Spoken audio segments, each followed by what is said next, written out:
Assalamu alaikum class 10. Today we are going to start our new chapter that is homeostasis. Homeostasis क्या होती है? Homeostasis may be defined as the maintenance of internal conditions of body at equilibrium. Homeostasis क्या करती है कि internal conditions body की जो होती हैं उसे maintain करती है despite changes in external environment. External environment में जैसे मर्जी changes ही क्यों ना आ जाए वो इंटरनल कंडीशंस जो होती हैं बॉडी की उसे मेंटेन करती है. For example core temperature of human body remains about 37 degree Celsius despite fluctuations in surrounding air temperature. जो ह्यूमन बॉडी का कोर टेम्परेचर है वो 37 डिग्री सेल्सियस रहता है डिस्पाइट फ्लक्चुएशन. बाहर जैसा मर्जी चेंज क्यों ना है बॉडी का टेम्परेचर 37 डिग्री सेल्सियस रहता है. इसी तरह बच्चों जो ब्लड ग्लूकोज लेवल है वो मेंटेन रहता है. अच्छा, कुछ इंपॉर्टेंट टर्म्स हैं जो बोर्ड वाइज बड़े इंपॉर्टेंट है वो डिस्कस करते हैं. Osmo regulation. मेंटेनेंस होती है amount of water and salts in body fluids. जो बॉडी के अंदर पानी और सॉल्ट्स होते हैं उसकी मेंटेनेंस को ऑस्मो रेगुलेशन कहते हैं. It is maintenance of amounts of water and salts in body fluids that is blood and tissue fluid. We know that relative amounts of water and salts in body fluid and are controlled by process of diffusion and osmosis.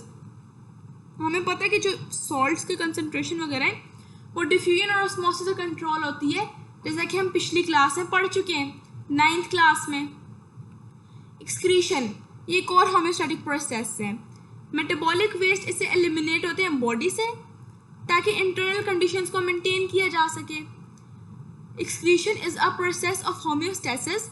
In this process metabolic waste are eliminated from body to maintain internal conditions at equilibrium. Thermoregulation क्या बच्चों? Internal body के temperature को maintain करने को thermoregulation कहते हैं. Maintenance of internal body temperature is called thermoregulation. जो enzymes हैं बॉडी के वो पर्टिकुलर टेम्परेचर पर बड़ा अच्छा काम करते हैं, ऑप्टिमम टेम्परेचर पर.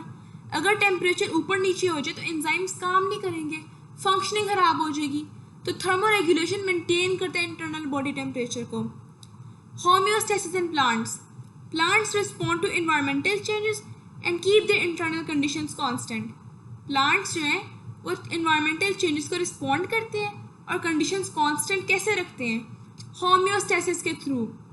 They apply different mechanisms for the homeostasis of water and other chemicals, oxygen, carbon dioxide, nitrogenous materials. सबसे पहले रिमूवल होती है एक्स्ट्रा कार्बन डाइऑक्साइड और ऑक्सीजन की.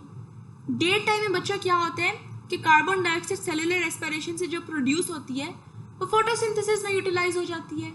लेकिन बच्चों रात के टाइम फोटोसिंथेसिस नहीं होती, तो वो जो कार्बन डाइऑक्साइड बन रही थी सेलुलर रेस्पिरेशन से वो कैसे यूटिलाइज होगी? अब तो वो वेस्ट प्रोडक्ट बन जाएगा रात के टाइम, तो वो फिर बच्चों डिफ्यूजन से रिमूव होगी. In day time carbon dioxide produced during cellular respiration is utilized in photosynthesis and hence it is not a waste product. At night, it is surplus because there is no utilization of carbon dioxide. It is removed from tissue cells by diffusion.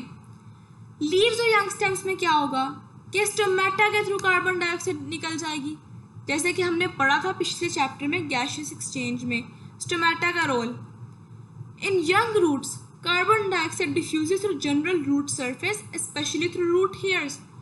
Young roots में कैसे carbon dioxide निकलती है? Young roots में जो root hair होते हैं ये root surface के थ्रू निकलती है. अच्छा बच्चों, हमने पढ़ा था कि मीजोफिल सेल्स में ऑक्सीजन प्रोड्यूस होती है और होती भी सिर्फ डे टाइम है क्योंकि वो प्रोडक्ट होता है फोटोसिंथेसिस का. After its utilisation in cellular respiration, leaves जो रिमूव करते हैं एक्स्ट्रा अमाउंट स्टोमेटा के थ्रू. अच्छा बच्चों, अब हम पढ़ते हैं रिमूवल एक्स्ट्रा वाटर का. प्लांट्स ना वाटर ऑब्टेन करते हैं सॉइल से और उसे प्रोड्यूस बॉडी में प्रोड्यूस करते हैं सेलुलर रेस्पिरेशन के through. Plants obtain water from soil and it is also produced in body during cellular respiration. Plants जो है लार्ज अमाउंट वाटर का स्टोर करते हैं टर्जिडिटी के लिए. एक्स्ट्रा वाटर रिमूव करते हैं ट्रांसपायरेशन से. Plants store large amount of water in their cells for turgidity. Extra water is remove from plant body by transpiration. अब रात के टाइम क्या होता है कि ट्रांसपायरेशन नहीं होती क्योंकि स्टोमेटा बंद होते हैं. At night transpiration usually does not occur because most plants have the stomata closed. If there is a high water content in soil, water enters the root and is accumulated in xylem vessel. अब अगर high content है water का soil में, तो water क्या है, roots में जाएगा और फिर xylem vessel में accumulate हो जाएगा. Some plants such as grasses force this water through special pores present at leaf tips or edges and form drops. कुछ प्लांट्स क्या करते हैं कि इस पानी को फोर्स करते हैं कुछ स्पेशल पोर्स से कि लीफ टिप से बाहर निकले, और जो अपीयरेंस है drops of water on tips और एजेस इज कॉल्ड ग्यूटेशन. शबनम के कतरे बच्चों. अब removal of other metabolic waste. Plants क्या करते हैं, deposit many metabolic waste in their bodies as harmless insoluble material. For example, calcium oxalate is deposited in form of crystals in the leaves and stems of many plants. For example, in tomato. Plants क्या करता है, metabolic waste body में deposit करता है. For example, calcium oxalate जो है leaves की form में crystals को deposit करता है tomato में. In trees which shed their leaves yearly, excretory products are removed from body during leaf fall.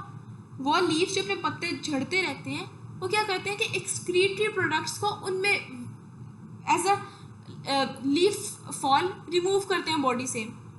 Other waste materials that are remove by some plants are resins, coniferous trees, gums by kikar, latex by rubber plant and mucilage by carnivorous plants and lady finger etcetera. अब बच्चा osmotic adjustment कैसे होती है plants में. On the basis of available amount of water and salt, plants 3 groups में divide होते हैं, hydrophytes, xerophytes, halophytes. Hydrophytes बच्चों वो प्लांट हैं जो कम्प्लीटली या पार्शली फ्रेश वाटर में होते हैं.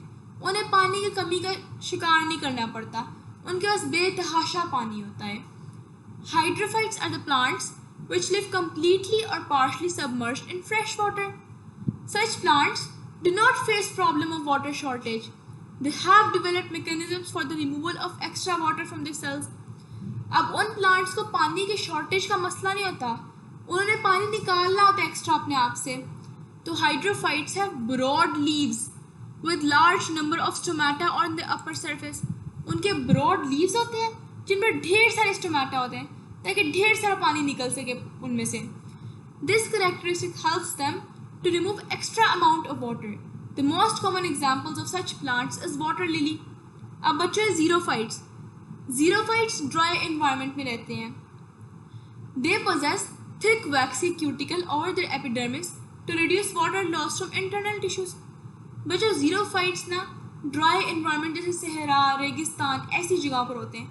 अब वहाँ पहले ही पानी की कमी होती है, तो अब उनके ब्रॉड लीव्स नहीं होते, उनके छोटे छोटे पतले पतले लीव्स होते हैं, ऊपर वैक्सी क्यूटिकल्स होती हैं ताकि ना वो पानी को बचा सकें, पानी के रिमूवल को बचा सकें, कम कर सकें. They have less number of stomata to reduce the rate of transpiration.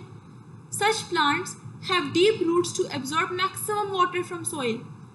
Some xerophytes have special parenchyma cells in stems और roots in which they store large quantities of water. बच्चों इन प्लांट्स में ऐसा mechanism होता है कि अपने अंदर ढेर सारा पानी स्टोर कर सकें, जिन्हें सक्यूलेंट ऑर्गन्स कहते हैं. दिस मेक्स देयर स्टेम्स और root wet juicy called succulent organs. For example cacti, singular cactus. अब बच्चों हेलोफाइट्स. हेलोफाइट्स बच्चों सी वाटर में होते हैं, और सी वाटर आपको पता है सॉल्टी इन्वायरमेंट्स में होता है. सॉल्ट बॉडीज में जाती है इन प्लांट्स के, higher concentration in sea water की वजह से. On the other hand, water tends to move out of their cells into hypertonic sea water. इसके बरक्स क्या होता है कि वाटर उनके सेल से सी वाटर में जाता है.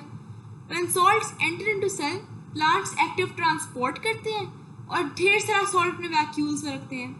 अब सॉल्ट्स जो हैं वो वैक्यूल्स के मेम्ब्रेन क्रॉस नहीं कर सकते, तो वैक्यूल्स अपने आप को ज़्यादा हाइपरटोनिक कर लेती हैं ताकि वाटर सेल से बाहर ना निकले. For example, many sea grasses are included in